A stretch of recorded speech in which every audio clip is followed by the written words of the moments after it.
Algunas escenas de este programa han sido recreadas. Una serie de explosiones desgarra la ciudad de Nueva York. El FBI y la policía revisan desesperados los escombros en la búsqueda de alguna evidencia que los conduzca a los terroristas despiadados. Pero los asesinos fueron cuidadosos al cubrir sus huellas. A medida que los atentados escalan, el FBI se suma a una carrera letal para detener a este grupo con una causa peligrosa.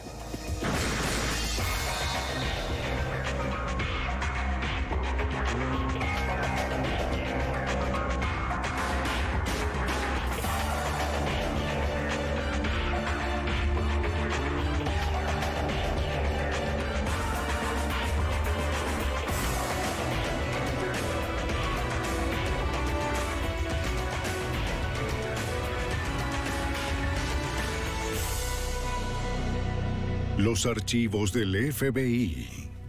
A finales de los 70 y principios de los 80, un movimiento legítimo de independencia puertorriqueña se afianza en los Estados Unidos. Pero un grupo terrorista conocido como FALN era el sospechoso de realizar una serie de atentados en las principales ciudades. Soy Jim Kallstrom, exdirector del FBI en Nueva York. Los terroristas eran inteligentes, organizados, letales, e hicieron lo posible para ocultar sus identidades. Los agentes estaban decididos a atraparlos antes de que volvieran a atacar de nuevo. Causa peligrosa. Ciudad de Nueva York, 26 de octubre de 1974. Justo antes de la medianoche, 5 explosiones sacuden a Manhattan. Los oficiales de policía se dirigen a las respectivas escenas del crimen. La explosión más grande sucede en el distrito financiero. El detective de la policía de Nueva York, Elmer Torro, dirige la investigación. Con solo mirar la devastación, Torro sabe que tendrán suerte si encuentran alguna evidencia útil. Al parecer, los terroristas usaron dinamita. El problema con los bombardeos es que casi toda la evidencia desaparece de la escena. Desaparece porque ¿cómo se puede rastrear la dinamita? No tenemos la posibilidad de rastrearla. A lo mejor encuentras una que otra huella dactilar y si acaso algún testigo. La policía interroga a los posibles testigos de la zona, pero nadie vio al terrorista. El patrón de los escombros indica que la bomba había sido colocada debajo de un auto. La colocaron debajo del bloque del motor. Levantó el auto y el motor voló por el aire. Los pedazos llegaron hasta el 6º piso. Fue un atentado muy impresionante. Nos dimos cuenta de inmediato de que teníamos un gran problema en nuestras manos. La única pista sólida encontrada en la escena del crimen fueron los restos de lo que parecía ser el asa de un maletín de cuero. Mientras la policía procesaba la escena, recibieron una llamada de la Associated Press. Uno de los supuestos terroristas había llamado a la agencia de noticias para decirles que revisaran una cabina telefónica situada cerca del siniestro. Enviaron a un patrullero al sitio y allí, debajo del teléfono, encuentran una carta. El patrullero la lleva a la estación de policía para buscar posibles pistas.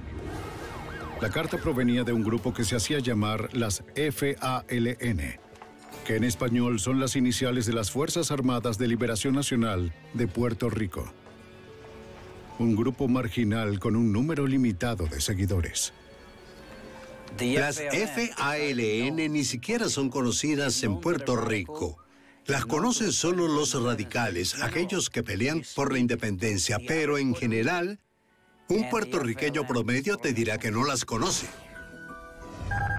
La colonia de Puerto Rico ha formado parte de Estados Unidos de forma voluntaria. Durante unas elecciones llevadas a cabo, más del 90% de los puertorriqueños votó por formar parte de Estados Unidos, mientras que menos de 5% votó por la independencia. Ahora ese 5% se había vuelto peligroso. En la carta, las FALN exigían que Estados Unidos abandonara Puerto Rico o más bombas estallarían. No eran sujetos que creyeran en el sistema electoral. Su objetivo era el de ser violentos y a través del miedo lograr que la gente los apoyara. Lo que comenzó con la investigación sobre el estallido de una bomba era ahora un ataque terrorista. Y combatir el terrorismo es el trabajo del FBI.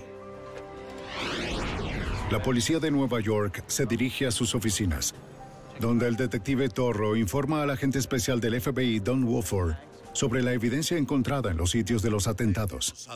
La evidencia revelaba que se trataba de un explosivo de dinamita de alto poder con algún tipo de detonador que era lo único que haría explotar los cartuchos. Había un montón de escombros que indicaban que se había usado un reloj como dispositivo de sincronización, además de varios restos de baterías utilizadas para completar el circuito. Los escombros indicaban que el artefacto estaba en una especie de bolso, pues se encontraron piezas del asa. No era mucho para seguir, pero era todo lo que tenían los investigadores para poder continuar. Intentaron encontrar al fabricante del asa. Tal vez así podrían determinar quién había comprado el maletín. En ese momento dirigen su atención a un comunicado que exigía que Estados Unidos abandonara Puerto Rico y que liberara a 5 terroristas puertorriqueños de una prisión federal. Los terroristas estaban tras las rejas desde 1950. Décadas atrás, el 1 de noviembre de 1950, 2 sujetos puertorriqueños armados trataron de asesinar al presidente Harry Truman y fallaron. 2 policías de Washington, D.C. resultaron heridos de gravedad en el atentado, donde también murieron un policía y uno de los terroristas. El criminal que sobrevivió fue sentenciado a cadena perpetua. 3 años después, 4 puertorriqueños a favor de la independencia también fueron encarcelados por abrir fuego en la Cámara de Representantes. Por tal motivo, el detective Torro y el agente Wofford suponían que los amigos o la familia de estos 5 terroristas podían estar detrás del nuevo grupo. Tenía la esperanza de que, al trabajar en los antecedentes y el estado actual de esos 5 presos políticos, podía obtener alguna pista. Así que fuimos tras cada uno de ellos. Revisamos sus listas de correo, al igual que las personas que los visitaban. Al mismo tiempo, la policía de Nueva York y el FBI le seguían la pista a cualquier activista puertorriqueño que tuviera un historial de fomentar la violencia. Un mes después del atentado, la policía de Nueva York recibe una llamada relacionada con un cuerpo abandonado en un edificio del Harlem hispano. En su primer día de trabajo, el oficial de policía novato de Nueva York, Ángel Poggi, se dirige al sitio para investigar. El oficial Poggi, de ascendencia puertorriqueña, estaba orgulloso de haber ingresado a una de las mejores policías, la de la ciudad de Nueva York. Colocaron una trampa explosiva en la puerta que lo hizo volar hasta la calle, acabando así con su carrera. Aunque el oficial Poggi sobrevivió a la explosión, perdió la vista de su ojo derecho. Y cuando la policía revisó a fondo el edificio, no encontró ningún cuerpo.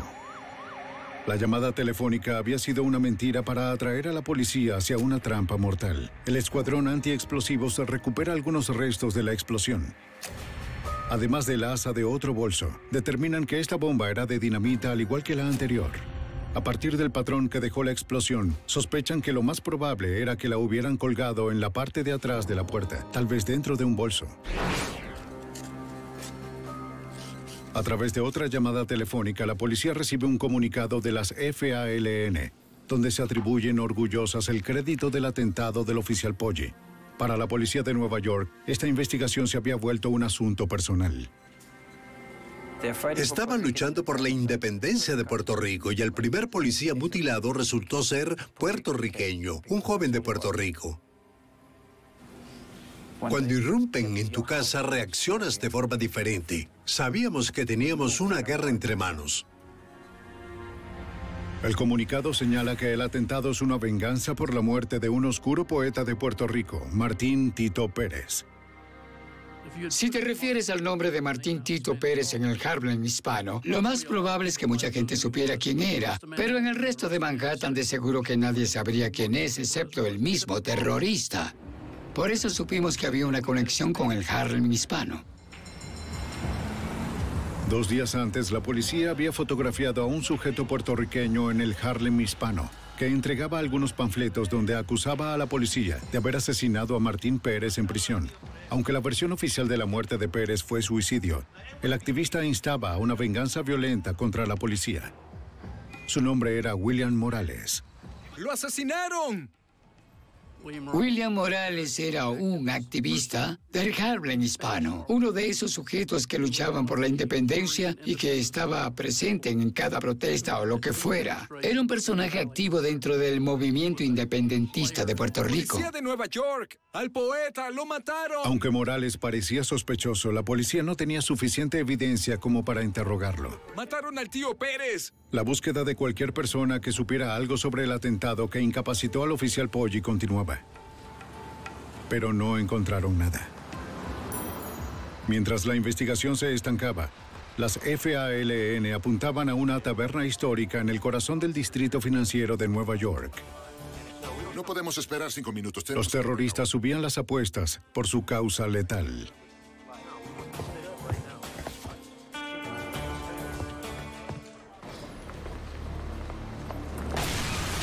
Un grupo terrorista llamado las FALN detona una serie de bombas por toda la ciudad de Nueva York. El FBI se esfuerza por reunir las piezas de evidencia a tiempo para detener a los terroristas antes de que ataquen de nuevo. Luchaban una batalla perdida. La taberna histórica Frances, en el distrito financiero, es un conocido restaurante donde los corredores de bolsa suelen almorzar. El 24 de enero, una bomba estalla durante la hora pico del almuerzo. La explosión mata a 4 personas y hiere a más de 60. Las víctimas son llevadas a los hospitales de la zona.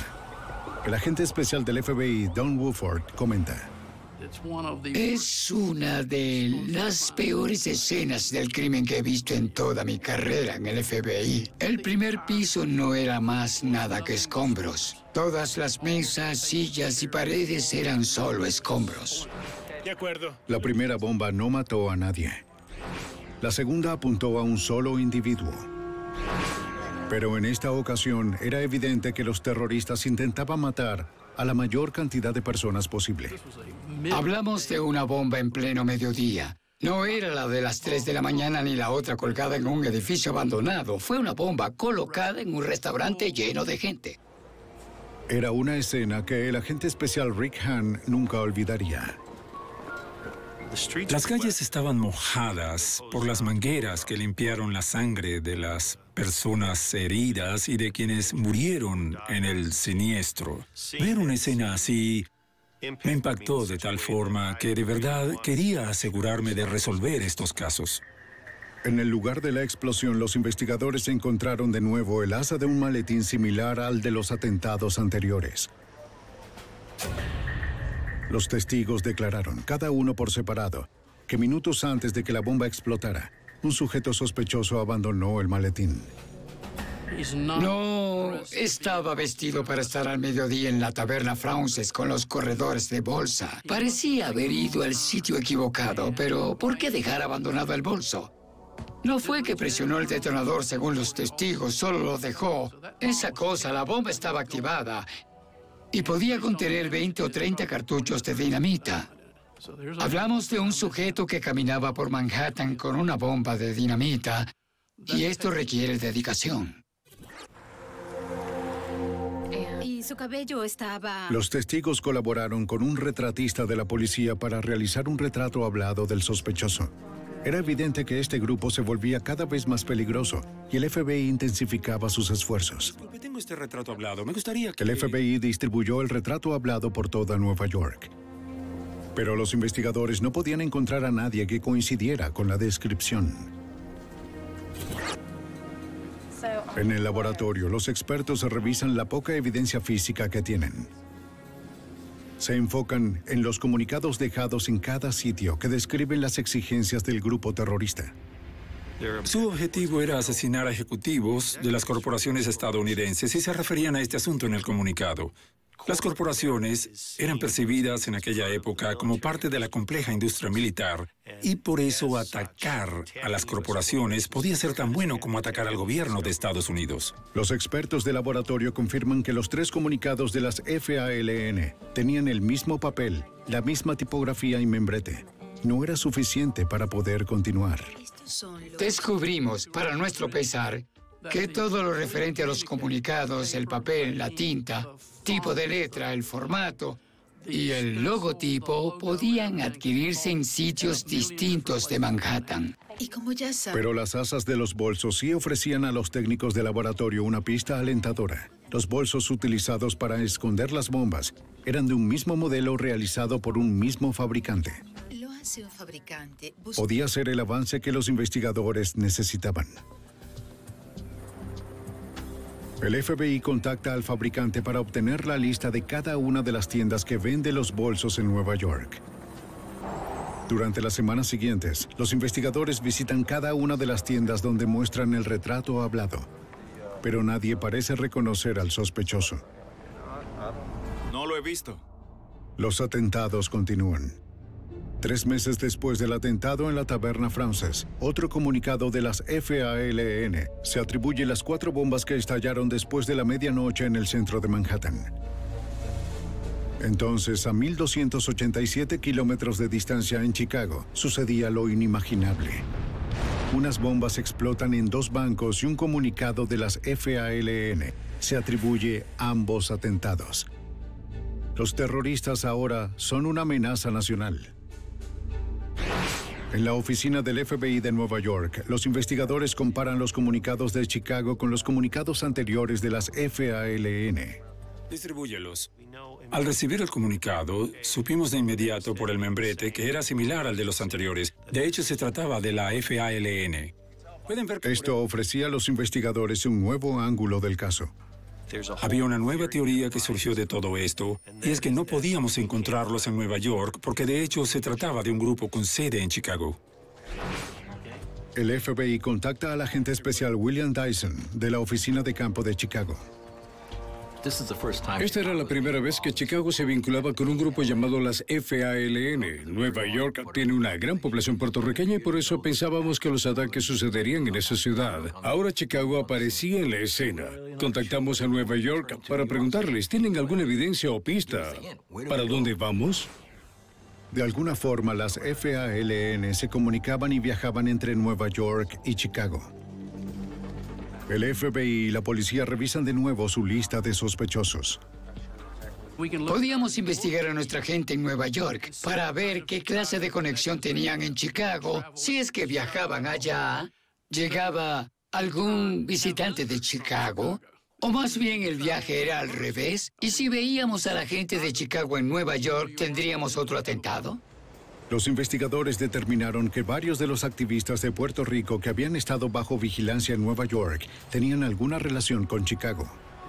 Teníamos a toda la gente que nos interesaba bajo vigilancia las 24 horas. Y con eso quiero decir que íbamos tras ellos a donde fueran. Pasábamos semanas y semanas en la calle, pero no pudimos llegar al siguiente nivel. La vigilancia no estaba funcionando y el terror continuaba. 9 meses después del atentado a la taberna Frances, otras bombas estallan en Nueva York. Pero en esta ocasión también explotan en los centros financieros de Chicago y Washington, D.C. De nuevo, las FALN se atribuyen los atentados. Luego del ataque, las fuerzas del orden de Chicago y los guardias de seguridad corporativa responden con una búsqueda a fondo en los predios de los edificios afectados. Afuera de la sede corporativa de una compañía petrolera, los guardias encuentran un ramo de flores sospechoso vinculado a las FALN. Descubren 14 rosas de gran calidad, como las que regalas el Día de la Madre o algo por el estilo. Dentro de estas rosas había una bomba. Un policía experto en bombas la desactiva. Ahora, por primera vez, los investigadores tendrían la oportunidad de examinar una bomba de las FALN sin explotar, que podría ofrecer muchas pistas sólidas. Un experto del laboratorio criminal toma los números de identificación única, ubicados en los cartuchos de dinamita, y los rastrea hasta un proyecto de una represa de Nuevo México, pero el rastro se detiene allí. Ninguna dinamita había sido reportada como robada. En vista de que la pista no condujo a nada, los investigadores deciden hacerle seguimiento al ramo de rosas. Teníamos que encontrar la floristería, pero hay cerca de 800 en la zona de Chicago. Visitamos cada una y cuando digo que lo hicimos me refiero a las fuerzas del orden, no solo al FBI. Nos dividimos el trabajo, pero no determinamos de dónde venían las rosas. De regreso en Nueva York, el FBI descubre que los componentes de esta bomba coinciden con los anteriores. Los investigadores arman una lista de todas las tiendas que vendían cada uno de los artículos recopilados. Las tiendas minoristas. Encontraron una tienda que los vendía todos. Identificamos una tienda en el Bronx que vendía la misma clase de relojes utilizados, además de los tanques de propano. Y más importante aún, era que vendían el tipo de bolsos que contenían las bombas. El FBI suponía que tal vez los terroristas se habían vuelto descuidados y compraron todo en un mismo sitio. Los investigadores le muestran a la propietaria de la tienda el retrato hablado. No podía decirme el nombre del sujeto, pero sí que una persona de apariencia similar había estado en la tienda donde, en definitiva, compró una serie de bolsos y baterías. Los investigadores creían que esto podía ser un gran avance en el caso.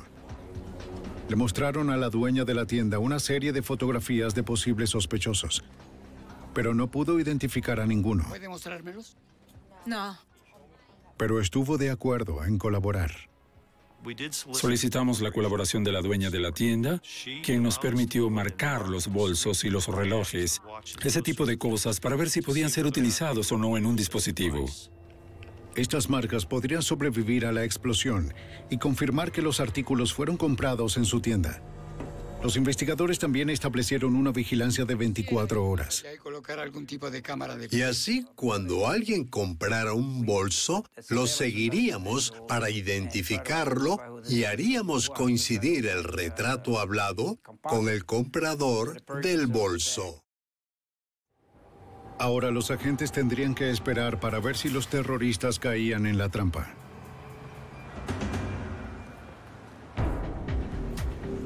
En Nueva York, un grupo de terroristas llamados las FALN coloca una serie de bombas matando a 4 personas e hiriendo a más de 60.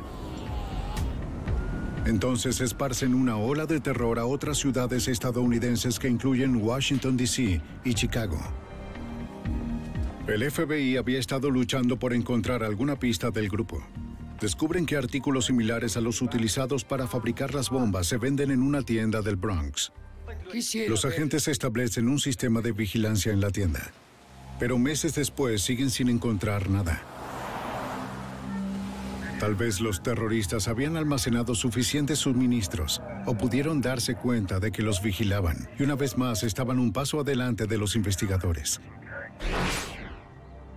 Meses después del último atentado, el caso toma un giro inesperado en Chicago. La policía de esta ciudad recibe un dato curioso. Un informante reportó que un sujeto intentaba vender cartuchos de dinamita a pandillas callejeras en un garaje. El oficial que respondió al reporte escucha un martilleo y ve a un sujeto que intenta abrir un baúl. Levántese, baje el martillo. También descubre la dinamita. Ponga las manos en alto donde pueda verlas. El sujeto menciona que un amigo suyo la robó de un apartamento donde habían más explosivos. El FBI se apresura al apartamento. Adentro encuentran más de 100 cartuchos de dinamita, entre otros materiales para fabricar bombas. Agente especial William Dyson. Así que no solo teníamos explosivos, sino también tanques de propano y muchos relojes de pulsera perforados. También teníamos los comunicados. Los investigadores se sentían confiados por haber descubierto una fábrica de bombas de las FALN. En definitiva, teníamos a las FALN. El problema era descubrir quiénes estaban vinculados. Mientras el escuadrón antiexplosivos intentaba poner el edificio a salvo, los investigadores interrogaron a los inquilinos, quienes afirmaron que nadie vivía en ese apartamento. Mencionan que en varias ocasiones habían visto entrar y salir a Carlos Torres, el propietario del edificio, y también a su esposa. Una de las cosas que nos sorprendió de inmediato fue la falta de sofisticación aquí. La idea de tener una fábrica de bombas en su propio edificio, la idea de ser el propietario del edificio, la persona que tendría acceso a todos los apartamentos vacíos, que tendría las llaves. Es simplemente estúpido. De modo que teníamos a 2 sospechosos porque no solo eran los dueños, sino que además los residentes los habían visto en el apartamento. Los investigadores buscan a Carlos Torres, el propietario del edificio, y a su esposa Aide. Pero se desvanecieron, lo cual reforzó la tesis de los investigadores de que al fin habían identificado a los miembros de las FALN. El FBI emprende de forma sistemática la búsqueda de los fugitivos de la fábrica de bombas, que comienza con una investigación precisa de sus antecedentes. Lo que hicimos fue seguir el procedimiento usual en la búsqueda de fugitivos, que es intentar armar una biografía de cada uno. ¿Quiénes son? ¿De dónde vienen? ¿Quiénes son sus parientes? Armamos un árbol genealógico mejor de lo que ellos mismos podían haberlo hecho. Intentamos encontrar a cada una de las personas vinculadas a ellos. Los agentes interrogan y vigilan a todos sus familiares y amigos. Pero los fugitivos han desaparecido sin dejar rastro.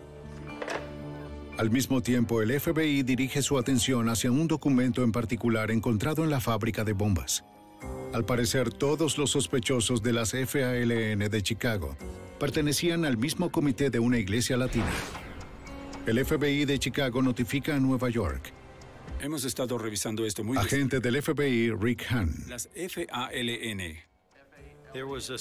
Teníamos la sospecha de que las FALN aprovechaban esta organización caritativa para sus propios fines, ya fuera para viajes o financiamiento. Fue mucho antes de... El agente especial del FBI, Don Woodford, revisa los registros que revelan que los sospechosos de Chicago usaron boletos pagados por la iglesia para viajar a Nueva York antes de los atentados.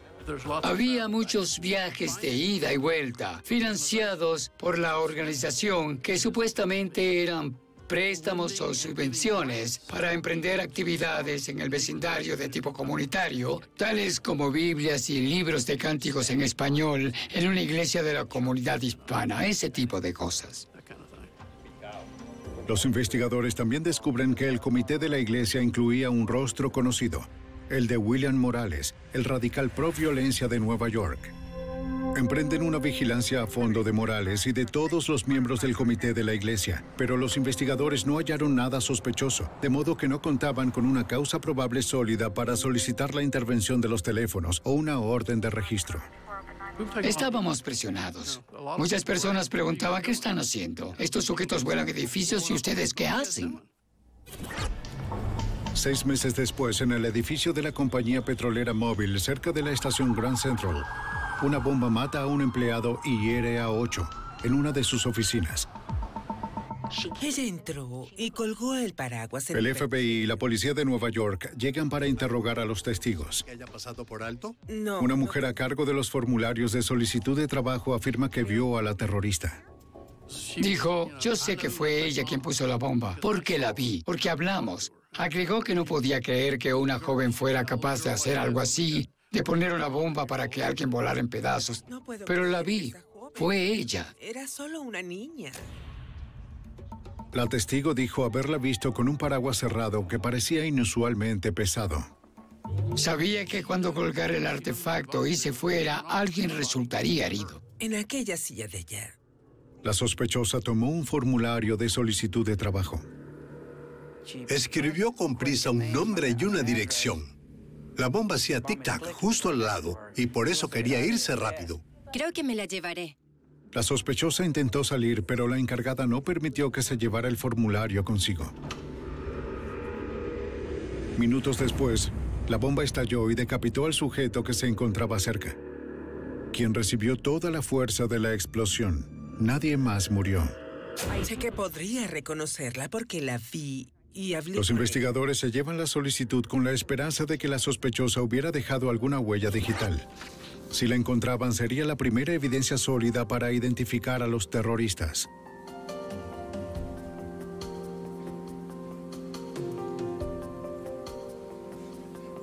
Los expertos del laboratorio no encuentran nada en el frente del formulario.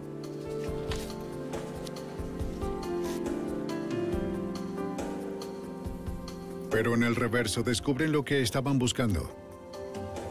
Una sola huella dactilar. Pertenecía a Aide Torres, la esposa de Carlos Torres, propietario de la fábrica de bombas de las FALN, recientemente descubierta en Chicago. La policía de Nueva York emite una orden de arresto en su contra, bajo el cargo de asesinato en segundo grado. Luego de una acusación del gran jurado, su esposo Carlos es incorporado a la lista de los 10 más buscados por el FBI. Ahora los agentes cuentan con la identificación de los sospechosos, pero intentan hallar alguna pista que les indique dónde se esconden antes de que ataquen de nuevo.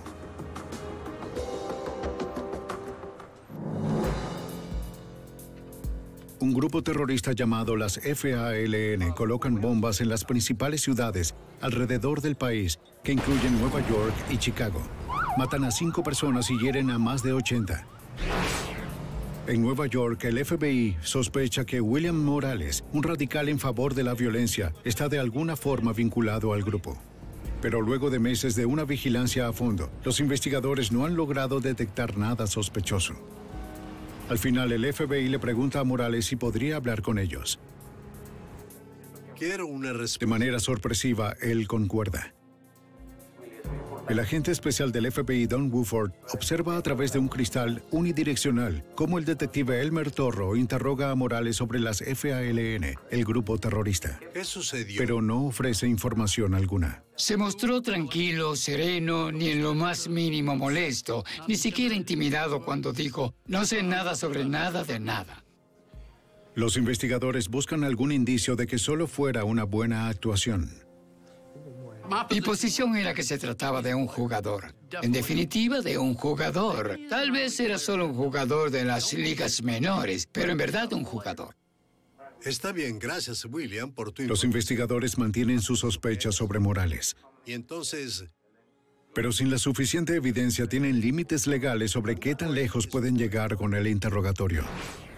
2 meses después, en Queens, Nueva York, los bomberos responden a la explosión de un apartamento donde encuentran otro comunicado de las FALN.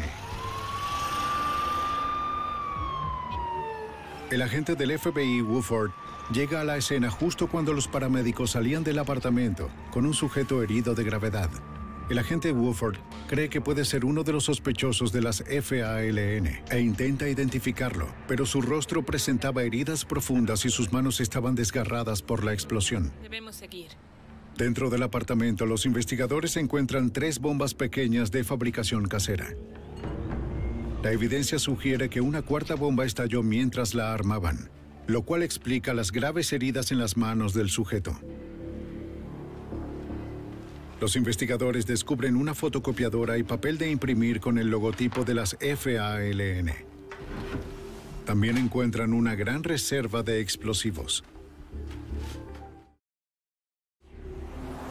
El detective Elmer Torro se dirige al hospital para intentar identificar al sospechoso fabricante de bombas. Sus manos están tan heridas que no se puede obtener ninguna huella dactilar. El detective Torro le dice al sujeto que a pesar de todo, los investigadores descubrirán su identidad por la evidencia hallada en la fábrica de bombas. Podría confesar su nombre en ese momento, pero el sujeto no podía hablar. Manuel Rodrigo. Llevé un montón de nombres de sospechosos conmigo y al mencionar a William Morales, asintió sin tener que decir una sola palabra. Se identificó a sí mismo. El detective Torro creía que había capturado al fabricante de las bombas de las FALN. Torro lo presiona para obtener información sobre el grupo terrorista. Pero puedo ayudarte. Pero Morales se rehúsa a cooperar. 9 meses después, Morales va a juicio por imprudencia temeraria y posesión de armas peligrosas. Morales no peleó, reclamó su estatus de prisionero de guerra sin defensa, lo cual es ideal para la fiscalía. El juez lo sentencia a 89 años. La policía traslada a Morales al área carcelaria del Hospital Bellevue para que le coloquen unas manos artificiales antes de su traslado a prisión. De modo increíble, se las arregla para escapar, a pesar de que los guardias de la policía custodiaban el corredor. Los investigadores se dirigen a la habitación de Morales en el hospital. Mi reacción inicial fue que se trataba de una broma. Sí, seguro, de acuerdo, seguro que se escapó. Primero que nada, físicamente no podía hacerlo. El segundo estaba arriba en el tercer piso. No hay nada allá abajo. Encuentran la reja de la ventana y la malla cortadas. Saltó. La malla estaba separada no más de 15 o 20 centímetros. Un tanto así. Son 3 pisos. De modo que tuvo que pasar a través del agujero para poder salir por la malla. Pero, ¿cómo pudo bajar 3 pisos? Por supuesto que lo ayudaron. Los investigadores reconstruyen de inmediato lo que pudo haber sucedido. Alguien debe haber introducido una cizalla a la habitación. William Morales tuvo que escapar del tercer piso solo con sus codos porque ya no tenía manos. Los investigadores creen que Morales saltó 3 pisos hasta el suelo y sus cómplices lo estaban esperando para escapar. El FBI y la policía de Nueva York inician la persecución de Morales y alertan tanto al público como a la policía de todo el país para que estén alerta. Pero transcurren los meses y la búsqueda termina en ninguna parte. Entonces los terroristas atacan de nuevo. 6 meses después del escape de Morales, las FALN llevan a cabo atentados en Nueva York, Chicago y San Juan de Puerto Rico. Un año después de la fuga de William Morales, justo al norte de Chicago, la policía de Evanston responde al reporte de una camioneta estacionada de forma ilegal. Verificaron por radio la matrícula que resultó ser robada. La policía decide vigilar la camioneta para ver si alguno de los sospechosos regresa por ella. Vigilaban la camioneta. Pudieron haberla remolcado, pero decidieron vigilarla. Poco tiempo después, un sujeto y una mujer suben a la camioneta y comienzan a cargarla. ¡Policía! ¡Manos arriba! ¡Déjenme ver sus manos! ¡Déjenme ver sus manos! ¡Dense vuelta! ¡Quietos! ¡Quédense donde... Los oficiales confrontan a los 2 sospechosos y descubren varios rifles.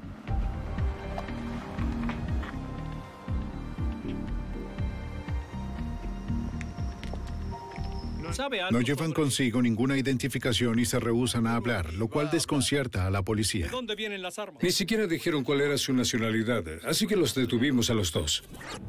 Unas horas después, en el mismo suburbio de Chicago, una ciudadana contacta a la policía de Evanston para quejarse de un camión estacionado en un vecindario adinerado. La señora dijo que unos sujetos habían estado subiendo a la parte trasera del camión durante toda la mañana.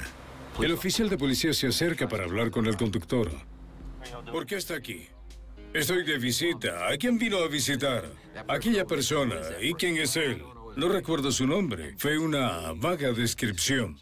Mi esposo trabaja con él. Todo parecía muy sospechoso. ¿No recuerda su nombre? El oficial revisa la camioneta y ve la culata de un rifle. ¡Una pistola! ¡Muéstrame! Ahora sabe que se trata de sujetos armados y sospecha que otros más podrían estar escondidos en la parte trasera de la camioneta.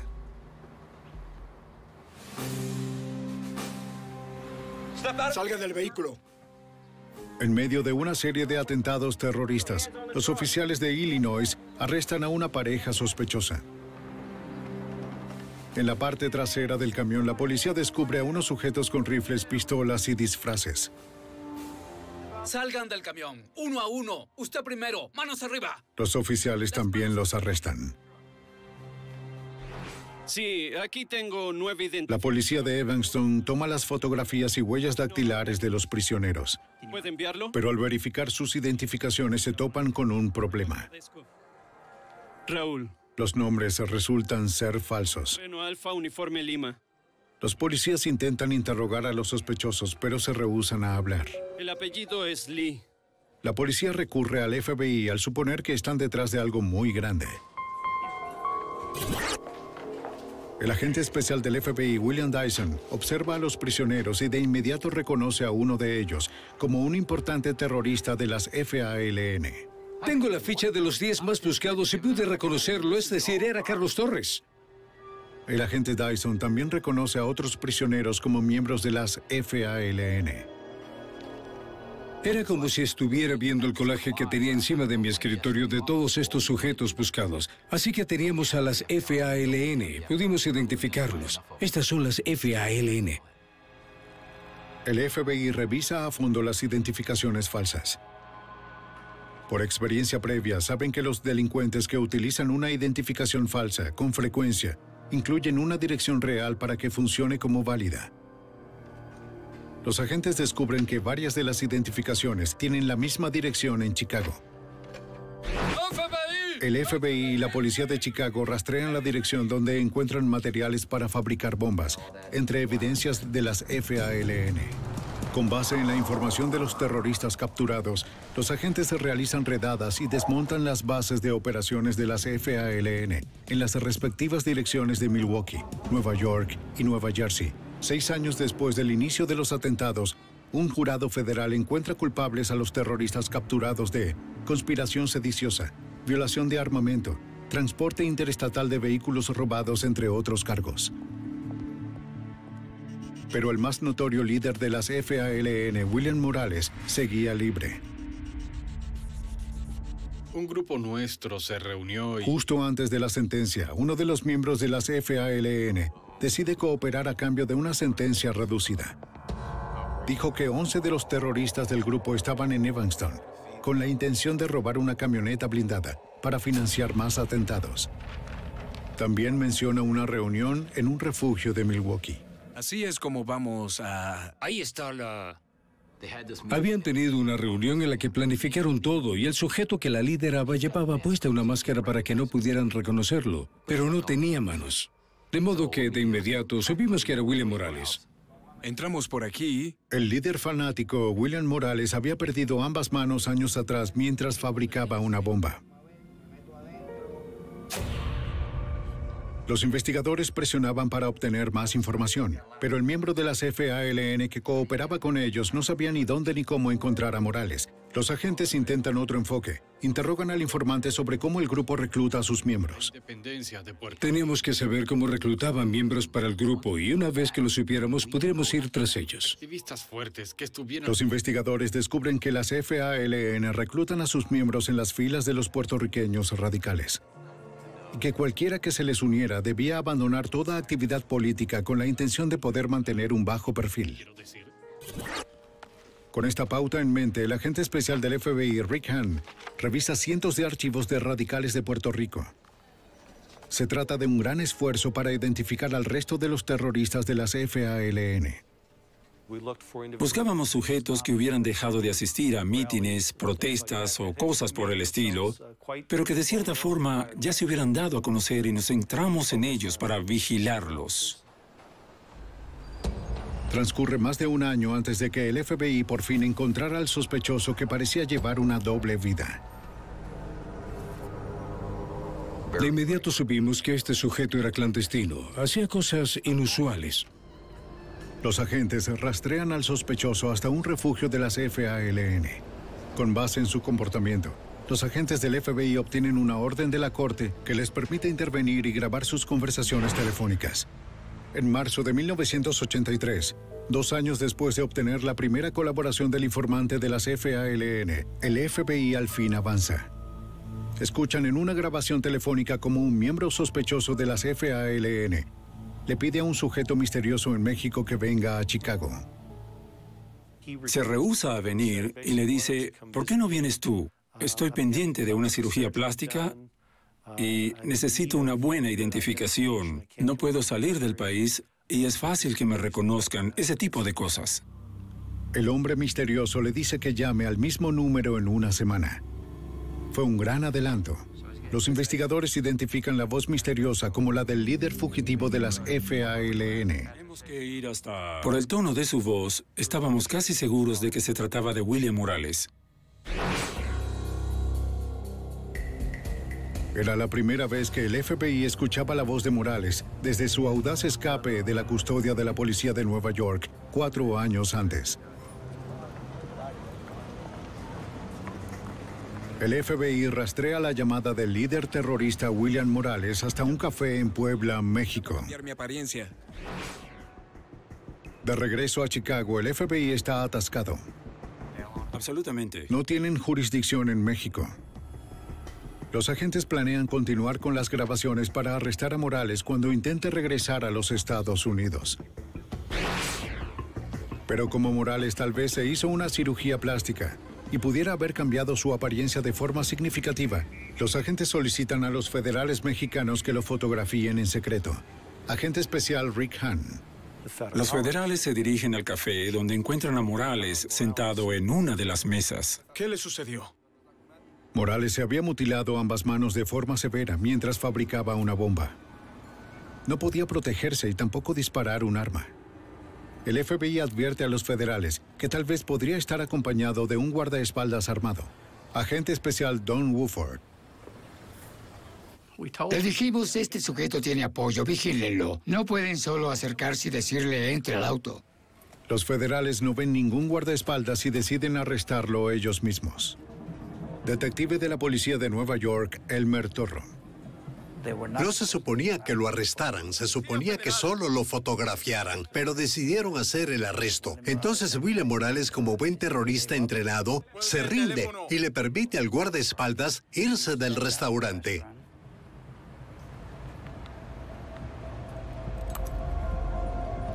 ¡Vete de aquí! ¡Vete de aquí! ¡Vete de aquí! El guardaespaldas abre fuego, dispara a los federales, hiriendo a uno de gravedad. El otro federal devuelve los disparos y mata al guardaespaldas.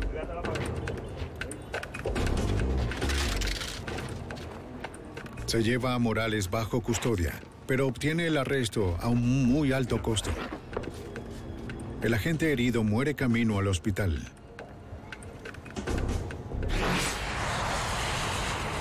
El detective de la policía de Nueva York, Elmer Torro, vuela de inmediato a México para interrogar a Morales y organizar su regreso. No. Por haber estado bajo custodia y haber matado a un oficial de policía, es probable que Morales hubiera sufrido algún tipo de tortura por parte de los federales allá. Morales saluda al detective Torro como si fueran amigos de mucho tiempo. Estaba feliz de verme y me dijo, siempre lo recuerdo. Elmer, quiero regresar contigo. Llévame contigo. El detective Torro le dijo que prepararía los papeles y Morales prometió firmar. Firmaré lo que sea, solo llévame contigo. Está bien, lo haré. Una vez que la policía mexicana se entera de que Morales regresará a los Estados Unidos, le dan un mejor trato para evitar un posible escándalo. Ve por ellos. De vuelta al hotel, el detective Torro llama al FBI con la increíble noticia sobre Morales.